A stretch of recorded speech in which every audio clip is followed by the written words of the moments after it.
नमस्कार, मैं हूं मृत्युंजय कुमार झा। शाम के 5:30 बज चुके हैं और अगले आधे घंटे तक आपके सवालों का सबसे बड़ा मंच तैयार है। अगर आपने कमोडिटी में ट्रेड किया है या फिर नया ट्रेड करना चाहते हैं तो आप सवाल पूछिए। नंबर आप नोट कर लें 02223001634। इसके अलावा आप 02223001635 पर भी अपना सवाल पूछ सकते हैं। और आज की चर्चा में हमारे साथ मेहमानों का एक खास पैनल है। हमारे साथ हैं अनुज गुप्ता IIFL सिक्योरिटीज के, अखिलेश जैन हैं टेक्निकल IQ के, मितेश पटेल है जीरा एक्सपोर्टर, पुखराज चोपड़ा एग्रीकल्चर मार्केट के एक्सपर्ट और पूनम चंद गुप्ता हल्दी के ट्रेडर। आप सभी का बहुत बहुत स्वागत है। और हम आज शुरुआत करेंगे बुलेटिन की एग्री मार्केट के साथ, क्योंकि एग्री मार्केट में बड़ा एक्शन का माहौल बना है। तो सबसे पहले हम बात करेंगे जीरे की, और जीरे की बात इसलिए क्योंकि आज जीरे में बहुत तेज गिरावट आई है। 2000 रुपए के आसपास की गिरावट जीरे में हमने देखी है और 44,700 के नीचे बंद हुआ है मार्केट जून का कॉन्ट्रैक्ट। और हालांकि पिछले दिनों बहुत तेज़ी जीरे में आई है और उसके पीछे की वजह ये थी कि हमारे यहाँ उत्पादन कम था, एक्सपोर्ट की डिमांड अच्छी थी, तो लिहाजा उसने मार्केट के सेंटीमेंट को मजबूत किया था। लेकिन अब खबर ये आ रही है कि तुर्की, सीरिया, अफगानिस्तान में भी क्रॉप ठीक ठाक बताई जा रही है और चाइना में भी आगे क्रॉप आएगी। और अब ये कहा जा रहा है कि जो हमारा जो एक्सपोर्ट का प्राइस है और जो अफगानिस्तान, तुर्की, सीरिया का एक्सपोर्ट का प्राइस है उसमें बड़ा गैप है। करीब करीब 500 से 700 डॉलर महंगा है हमारा प्राइस, वहाँ का प्राइस सस्ता है। इससे ये आशंका जाहिर की जा रही है कि इससे थोड़ी एक्सपोर्ट की डिमांड हमारी कम होगी। उसका इम्पैक्ट भी हम आज मार्केट पर देख रहे हैं। मितेश पटेल है, खुद एक्सपोर्टर हैं जीरे के। मितेश जी, क्या आप भी इस बात को फील कर पा रहे हैं ग्राउंड पर कि हाँ एक्सपोर्ट की डिमांड कुछ कम हो रही है? नहीं सर, टर्की सीरिया का जो फसल आने वाली है वो जून के एंड में आएगी और वो उसका जो मार्केट है वो फिक्स मार्केट है, यूरोपियन मार्केट उसका फिक्स है। तो वो हमारी जो रेगुलर डिमांड है चाइना, बांग्लादेश, पाकिस्तान, वो डिमांड को कोई इफेक्ट नहीं करती है। एक सेंटिमेंट इफेक्ट होता है, वो इफेक्ट आज हमको देखने को मिला है। बाकी हमारी डिमांड को इससे कोई इफेक्ट नहीं होता है। नहीं, आप कह रहे हैं कि जून तक क्रॉप आएगी, मतलब जून में आप कितने दिन बचे ही हैं? मतलब आपने जून अब आज तो हम बात कर, मतलब मई के आखिर में हम बात कर रहे हैं, तो 10-12 दिन के बाद अगर क्रॉप आएगी तो क्या आपको लग, चुकी हमारा प्राइस ज़्यादा है, मतलब ये से $700 ज़्यादा प्राइस है हमारा एक्सपोर्ट का, वहाँ कम प्राइस पर ऑफर कर रहे हैं। दुबई में भी इसी भाव पर इंक्वायरी हो रही थी। आज दुबई जो बेस्ड एक्सपोर्टर हैं आपके गुजरात के, उनसे हमारी बातचीत हो रही थी। तो ऐसे में आपको नहीं लगता कि अगर वहाँ से सस्ता जीरा मिलेगा तो हमारे यहाँ की डिमांड थोड़ी कम हो जाएगी? अभी सर जी, टर्की, सीरिया, अफगानिस्तान का जो जीरे की फसल आने वाली है वो सबसे मेन मार्केट चाइना में वो एक कंट्री बैन है। पहली बात तो कि वो लोग वहाँ पे एक्सपोर्ट नहीं कर सकते। दूसरी बात, अफगानिस्तान का या टर्की का या सीरिया का जीरा जो अभी $500, $600 सस्ता है, आपकी बात सही है, पर वो अभी मार्केट में लॉन्च नहीं हुआ है, मार्केट में लिस्टेड नहीं हुआ है, फॉरवर्ड के ट्रेड है। किसी को अगर सामने फसल अच्छी दिखती है तो सामने कोई शॉर्ट सेल कर रहा है, नीचे के भाव से बेच रहा है कि उम्मीद करके कि बाजार नीचे खुलेगा।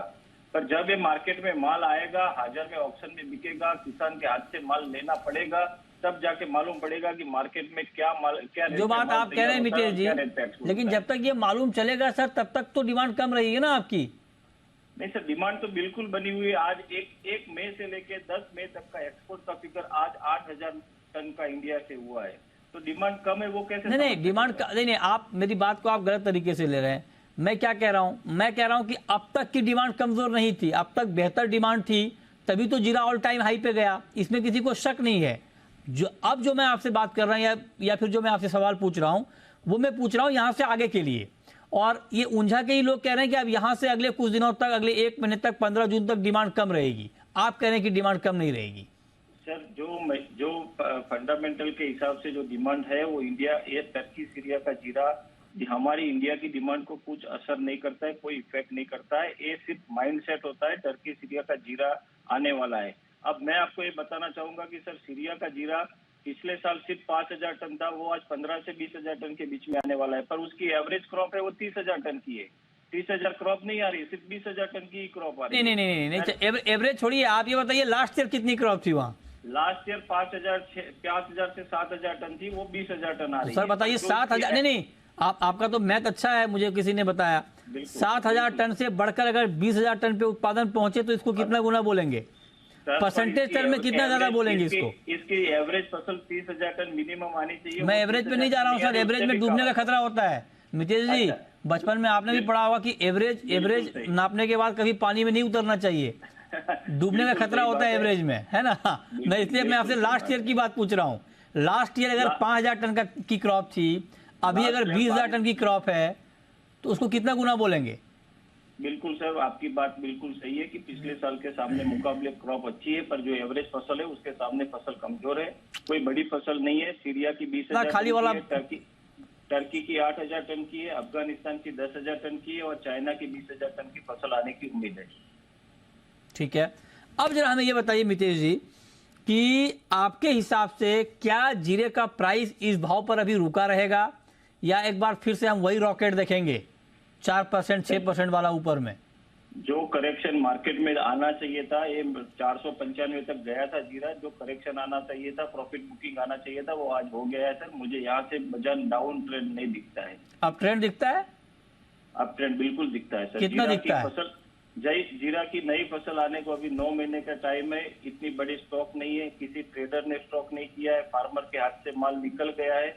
आने वाले फ्यूचर में मुझे जीरा एक बार फिर से अच्छी खासी तेजी दिखती है, और कब एक बार जीरा 600 रुपए का लेवल क्रॉस करेगा ऐसा दिखता है। अच्छा, आप 600 से पीछे नहीं हट रहे हैं?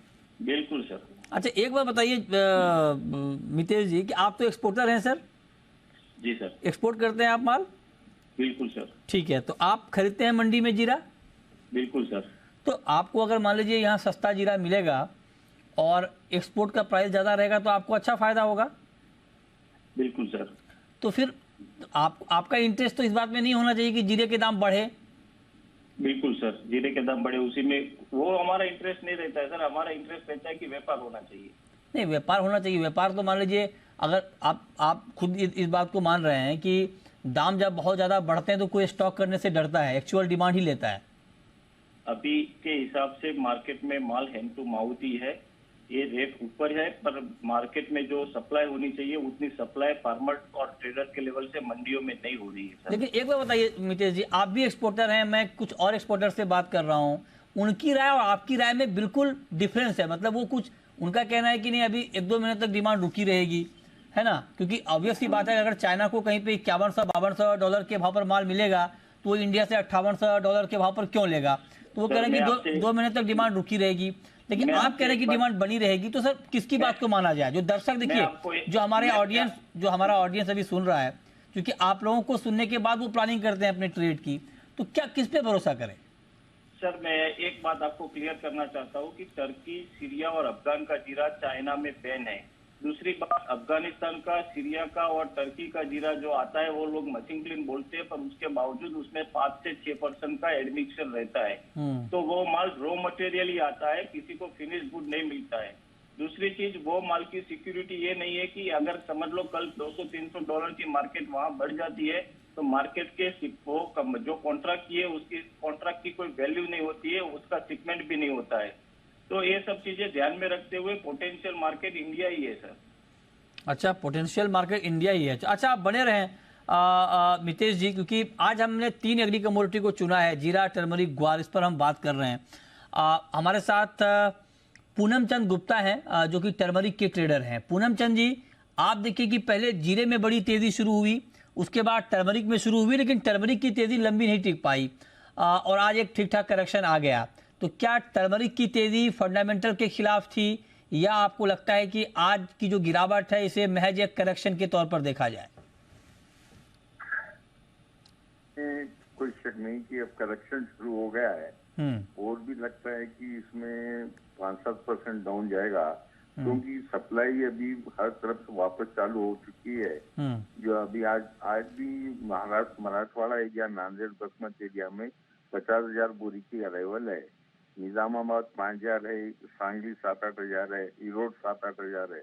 तो जो पिछले 8-10-15 दिन से सप्लाई रुक गई थी, और ये मतलब बाजार वालों को एक सपोर्ट मिल गया था कि ये लोग भाव खींच दिए, माल नहीं है बोल के।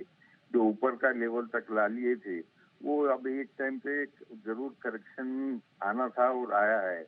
और यहाँ क्या आप कह रहे हैं फंडामेंटल कमजोर है? यहाँ तो कैंपेन चल रहा है कि टर्मरिक इक्वल टू पेट्रोल, ये सोशल मीडिया पे व्हाट्सएप ग्रुप बन रहे हैं कि 10,000 का प्राइस हो जाएगा, मतलब 100 रुपए किलो पेट्रोल के हिसाब से उसको काउंट किया जा रहा है। पूनम चंद जी, ऐसा है, 100 रुपए बोलना आसान है, परंतु जिसके पैसे लगते हैं उन्होंने तो सोच के पैसे लगाया है कि मैं इन्वेस्ट करूं या नहीं करूं। इसका रिटर्न अभी उतनी जल्दी नहीं आएगा, क्योंकि ऑलरेडी 20 से 25% भाव बढ़ चुके हैं और वो 25% भी कम नहीं होता है। और उसको यहाँ तक तो आदमी बढ़ा सकता है, परंतु यहाँ से ऊपर ले आना बहुत मुश्किल होता है। और साथ ही साथ कंजम्पशन लेवल भी इसकी लिमिटेड है, कि जिसको जितनी हल्दी लगती है उतनी हल्दी लगेगी।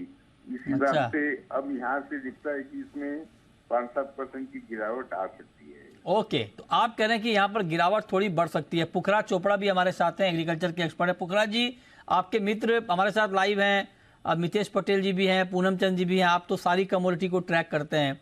मितेश जी कह रहे हैं कि जीरे की डिमांड बहुत अच्छी है और लिहाजा जीरे में भी गिरावट नहीं रहेगी। वो सारी संभावनाओं को खारिज कर रहे हैं। टर्की, सीरिया, अफगानिस्तान की जो क्रॉप आ रही है उसको भी खारिज कर रहे हैं। मितेश जी कह रहे हैं उसका कोई फर्क नहीं पड़ेगा। क्या आप एग्री करते हैं मितेश जी से?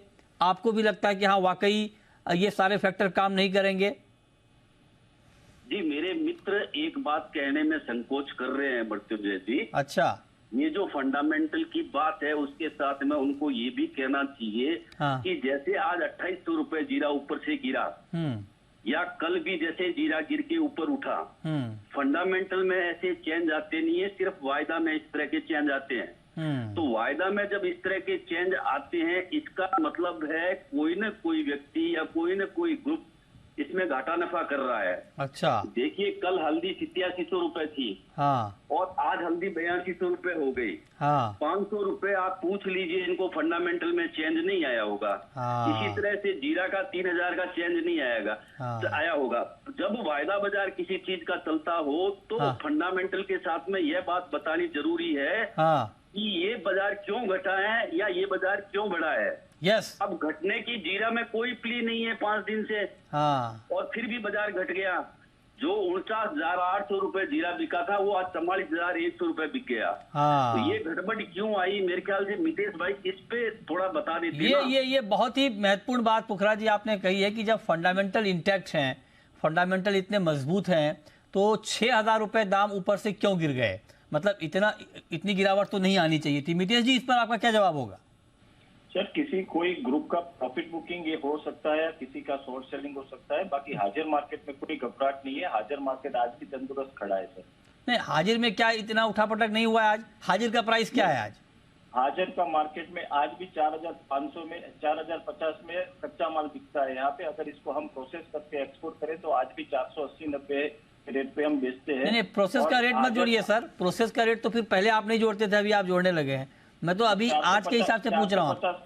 450 का कच्चा माल है। हमारे हिसाब से हाजिर और वायदे के बीच में 20 रुपया किलो का अंतर है सर। नहीं, 450 का कच्चा माल है तो 45,000 का हुआ। और यही माल हाजिर का ही, जैसे आप लोग रेट बता रहे थे कि 5,000 के आसपास पहुंच गया था। बिल्कुल सर। तो उस टाइम पे ये 191 यानी 455 या 55 से 60 के बीच में था। यानी हाजिर में 5 रुपया घटा है और वायदे में 25 से 30 रुपया घटा है। संतुष्ट हो गए पुखरा जी ये सुन के मितेश जी की बात को आप? जी जी जी, इसमें सर मेरे हिसाब से जब अपन पब्लिक में बोलते हैं तो पब्लिक की जानकारी के लिए संकोच नहीं करना चाहिए। हाँ, ठीक बात। इस बात को इनकार नहीं किया जा सकता है कि सट्टे के अंदर, फ्यूचर मार्केट के अंदर जो घटाबढ़ी चलती है, जो तेजी मंदी चलती है, ये दरअसल जिनाइन नहीं है। इसको जिनाइन नहीं कह सकते। मैं कई दिनों से ये कह रहा हूँ कि ये कम वॉल्यूम की चीज है, जिनाइन नहीं है। देखिए इसमें आम ट्रेडर ट्रेड नहीं करता है। जब किसी चीज का वायदा 5,000 रुपए घटता है, मतलब फंडामेंटल भी 5,000 रुपए घटेगा। ऐसा तो नहीं है कि फंडामेंटल अभी 5,000 रुपए ऊपर पड़ा है और वायदा 5,000 नीचे हो गया। ऐसा हो नहीं सकता मृत्युंजय जी। ठीक बात है। चाइना के नंबर से चलता है। ठीक बात है। चाइना के नंबर से उनका फोन आ जाए तो इसी बात पे जीरा बढ़ जाता था पहले। ये बात आप ठीक कह रहे हैं कि जब फंडामेंटल मजबूत होते हैं तो दाम गिरते नहीं है। और इसीलिए आप देखिए कि जीरे की रैली कहाँ से शुरू हुई। मतलब 20,000 का प्राइस भी नहीं होता था, वहां से बढ़ते बढ़ते एक तरफा रैली आप देखिए 50,000 के आसपास पहुंच गई। अगर इसको आप ये मानते हैं कि हाँ फंडामेंटल मजबूत थे, तो ये तेजी एटलीस्ट ठीक है और आगे ना बढ़े, लेकिन गिरना नहीं चाहिए था, आप ये कह रहे हैं? जी, मेरा कहना ये कि ये फंडामेंटल तेज था और बाजार तेज हो रहा था। ये प्रश्नवाचक चिन्ह वहां लगता है कि बाजार तेज होते हुए, चाइना की डिमांड होते हुए, बाजार में मांग होते हुए फिर बाजार घटा क्यों? बताइए मितेश जी। कहीं ना कहीं कोई भूल है। क्या भूल है मितेश जी, बता नहीं रहे हैं आप, बताइए सर। सर, ये मार्केट में वायदे में जो करेक्शन आया है वो आजकल में फिर से रिकवरी देखने को मिलेगा, वो इसका आपको इसका रिजल्ट मिल जाएगा सर सामने। नहीं मितेश जी, देखिए आप ट्रेड के बहुत भरोसेमंद व्यक्ति हैं, इतने लंबे समय से जुड़े हैं। जो पुखराज जी का सवाल है उसका जवाब दीजिए सर कि क्यों गिरा। सर जी, वायदे में मैं आपको इसके पहले भी बोल चुका हूँ, किसी ग्रुप का प्रॉफिट बुकिंग या किसी का शॉर्ट सेलिंग हो सकता है, उसकी हो सकता है या है नीचे हो सकता है सर। मैं तो ट्रेड वायदा का करता नहीं, मेरा तो हाजिर का व्यापार है सर। अच्छा ठीक है, चलिए देखते हैं आगे क्या होता है। अच्छा पुखराज जी, अब जरा ग्वार पे आते हैं सर, जो आपकी फेवरेट कमोडिटी है। ये ग्वार को किसकी नजर लग जाती है सर? मतलब ठीक से चलना शुरू नहीं करता है कि उससे पहले गिर जाता है? आज फिर देखिए ग्वार में क्या काम हुआ है। मैं जानना चाहता हूं कि ग्वार में भी कुछ ऐसा हो रहा है क्या? ग्वार इतना तेजी से आज क्यों नीचे आया? बिल्कुल सर, मैंने कल भी कहा था कि ग्वार भी किन्हीं व्यक्तियों के हाथ में खेल रहा है। नहीं तो इस तरह सूखे मौसम की खबरें, अल्नीनो की खबरें, स्काईमेट अलग से कुछ बोल रहा है, एएमडी अलग से कुछ बोल रहा है, उसका कोई रिएक्शन यहाँ पे नहीं आ रहा है। उसका रिएक्शन न आना ही इस बात का घोतक है कि ग्वार कहीं न कहीं जकड़ा हुआ है। आज जो बाजार देखिए, ग्वार 110 रुपए घटा हुआ है। आप निकालिए ना सर, का मतलब पुखराज जी आज क्यों घट गया ग्वार? हाँ, अब मैं यही कह रहा हूँ, मैं आज जो बाजार 110 रुपए घटा है, ये भी हाजिर का कोई आदमी ट्रेड करता है, मंडी में कोई फंडामेंटल कोई ट्रेड करता है, तो उस आदमी के तो ये कभी समझ में ही नहीं आएगा कि ये बाजार क्यों गिर गया। अच्छा, जब मौसम का खतरा है, तलवार लटकी हुई है, और आज भी मीडिया में कई जगह ये खबरें आई है अच्छा कि केंद्र सरकार अपनी तरफ से व्यवस्थाएं कर रही है कि उनको भी अल नीनो का खतरा लगता है। ये खबरें आपके नेशनल मीडिया की है और उसके लिए कदम उठाए जा रहे हैं। ऐसी जगह पे यदि बाजार गिरता है, इसका मतलब जो परचून रिटेल जिसको कहते हैं, रिटेल जो ट्रेड कर रहा है उसके अगेंस्ट ट्रेड वायदा के अंदर हो रहा है। अच्छा, ये बात एक तो निश्चित है, रिटेल के अगेंस्ट ट्रेड वायदा में हो रहा है। जैसे मैं एक उदाहरण देना चाहूंगा, जैसे सेबी ने भी पिछले दिनों बताया कि 10 में से 9 आदमी खो रहे हैं पैसा, एक आदमी कमा रहा है। अच्छा, तो आप निश्चित मानिए इसमें भी ऐसा ही हो रहा होगा। इसमें भी ऐसा ही हो रहा होगा। हाँ बिल्कुल, 9 लोग पैसा खो रहे हैं, एक आदमी पैसा कमा रहा है। इस तरह की घटनाएं इसमें भी हो रही है। सर उस एक आदमी को लाइए ना सामने, कौन बना रहा है? पुखराज जी, उस एक व्यक्ति को लाइए सामने, कौन बना रहा है पैसा 9 लोगों के पैसे को लेकर के? जी, ये तो या तो एक्सचेंज ला सकता है, एनसीडीएक्स, उसके यहाँ ट्रेड होता है, उसका प्लेटफॉर्म है, या फिर सेबी ला सकती है। हम लोग तो कयास लगा सकते हैं सिर्फ। ठीक बात है, चलिए बहुत शुक्रिया पुखराज जी आपका, मितेश जी आपका, पूनम चंद जी आपका, हमारे साथ जुड़ने के लिए, डिटेल में एग्री मार्केट पर बात करने के लिए। अखिलेश जी, अभी आपने तीनों एक्सपर्ट को सुना। टेक्निकली अभी ट्रेड लेना चाहिए जीरे में, चाहे ग्वार में, चाहे टर्मरिक में, या थोड़ा होल्ड करना चाहिए? नमस्कार मृत्युंजय जी। यहाँ पे आज ये एक इम्पॉर्टेंट चीज देखने को मिली कि काफी एग्री कमोडिटीज ने अपने उस टाइम के रीसेंट लोस को वापस टच किया।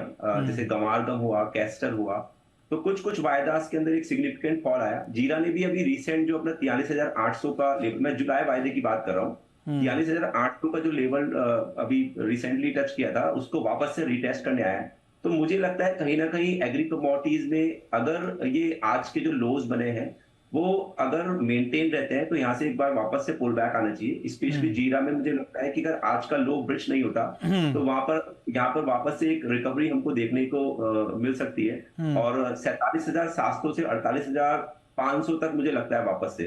तो टेक्निकल्स की अगर बात करें तो यहाँ पर घंटे में बाय कर सकते हैं आप 43,800 के स्टॉप लॉस से, 47,700 और 48,500 के टारगेट के लिए। गम, हाँ, वहीं गम की बात करते हैं तो यस, गम का और गंवार का दोनों का जो वायदा है साइडवेज टू, अभी जो टोन है वो डाउन साइड ही है चार्ट्स पर। बट मुझे लगता है कि जो फ्रेश ट्रेड है गंवार गम के लिए वो तभी करना चाहिए जब वायदा 11,000 के नीचे चले। तो 11,000 के नीचे जाता है तो उसको शॉर्ट कर सकते हैं। 11,300 का इसमें स्टॉप रहेगा, 10,200 का टारगेट है। चलिए अब हम शुरू करते हैं सवाल जवाब। पहला सवाल है जिगर ठक्कर का, पूछिए ठक्कर साहब। सर मैंने 60-700 पे एक गोल्ड बाय किया है, तो क्या करूं, निकल जाऊं या रहने नीचे से और एक बाय करूं? 60-700 पे गोल्ड बाय किया आपने? हाँ जी। अच्छा, अखिलेश जी बताइए क्या करना चाहिए इनको? देखिए, इंटरनेशनल मार्केट में जो सेंटिमेंट बना हुआ है अभी for short term, yes it's down, और डॉलर इंडेक्स में भी काफी तेजी है। पर अगर आपने गोल्ड को यहाँ पे बाय कर रखा है तो एक स्ट्रिक्ट स्टॉप लॉस आप लगा सकते हैं 59,500 का। अगर थोड़ा सा बड़ा स्टॉप लॉस रख सकते हैं, नहीं तो 59,775 59,775 के स्टॉप लॉस से इस ट्रेड को आप कैरी करिए, और ऊपर अगर पुल बैक मिलता है तो यहाँ पे एग्जिट की सलाह मिली। ठीक है, ओके। अगला सवाल है सुरेश सोनी का। पूछिए सुरेश जी। सर मेरे 737 रुपए में 3 लोड कॉपर बाइंग है। 733 में 737 में 3 लॉट कॉपर आपने बाई किया है, ठीक है। हाँ। अभी मार्केट है 720 के नीचे, ठीक है। बताइए अनुज जी, क्या करना चाहिए इनको? देखिए, हमने कल एक अच्छी खासी रिकवरी आते हुए देखी थी। अगर एक बाउंस बैक आता है ऊपर 723 724 तक, तो वहां पे निकलने की सलाह रहेगी। हमें लगता है कि अभी थोड़ा सेलिंग प्रेशर यहाँ पे दिख रहा है नीचे, या फिर अगर प्राइस 710 के आसपास मिलता है तो वहां पर अगेन एवरेज के लिए बाय कर सकते हैं, अदरवाइज 724 के आसपास एग्जिट करने की सलाह रहेगी। कैलाश चंद्र मोदी नेक्स्ट कॉलर सदुलपुर से। पूछिए कैलाश जी। नमस्कार सर। नमस्कार, पूछिए। सर क्रूड में अब एंट्री लेना चाहता हूँ, लॉन्ग किया जाए या शॉर्ट किया जाए? क्रूड में एंट्री लेना चाहते हैं, लॉन्ग या शॉर्ट? बताइए अखिलेश जी, क्या करना चाहिए कच्चे तेल में अभी? भावों का थोड़ा वेट करना चाहिए। यहाँ से अभी 6,000 के आसपास भाव चल रहे हैं क्रूड के, तो मुझे लगता है कि यस इसके अंदर एक बार बाय का ट्रेड लिया सकता है, बट वेट करना चाहिए। अप्रोक्सीमेट 70-75 पॉइंट्स अगर फॉल आता है तो वहां पे बाय करें। 5885 का इसका स्टॉप लॉस रखें, और ऊपर में लक्ष्य 6,080 के रख सकते हैं आप। ओके, नेक्स्ट कॉलर जगमोहन है। पूछिए जगमोहन जी। सर नमस्कार सर। नमस्कार, पूछिए। सर मेंथा ऑयल पर सर सवाल है, ये सर इसका मार्केट बिल्कुल तो बेकार हो रहा है सर। मेंथा का मार्केट बेकार हो रहा है, क्यों? सर बिल्कुल भाव ही नहीं बढ़ रहे इसके, ना तो आगे ना पीछे है। आपको नहीं मिल रहे थे, बेकार हो गया मार्केट? नहीं, भाव है ही नहीं, एक साल से मतलब भाव से बिल्कुल बैठ गया है सर। अच्छा, बताइए अनुज जी, क्या चल रहा है मेंथा में? देखिए, अराइवल का सीजन है और अब आने वाले 2-3 दिनों में यहाँ पर अराइवल स्टार्ट होती हुई दिखाई देगी। सिंथेटिक मेंथा की भी मार्केट में भरमार है, तो उसकी वजह से हमने देखा है कि कोई खास भावों में एप्रिशिएशन देखने को नहीं मिला है। हमें लगता है कि अभी सेंटीमेंट यहाँ पर डाउन का है, और हमने पिछले कुछ दिनों में थोड़ी गिरावट भी आते हुए देखी है। मुझे लगता है कि 900 तक के लेवल यहाँ पर देखने को मिल सकते हैं। ओके, चलिए, बहुत शुक्रिया अनुज जी आपका और अखिलेश जी आपका हमारे साथ जुड़ने के लिए और सवालों के जवाब देने के लिए।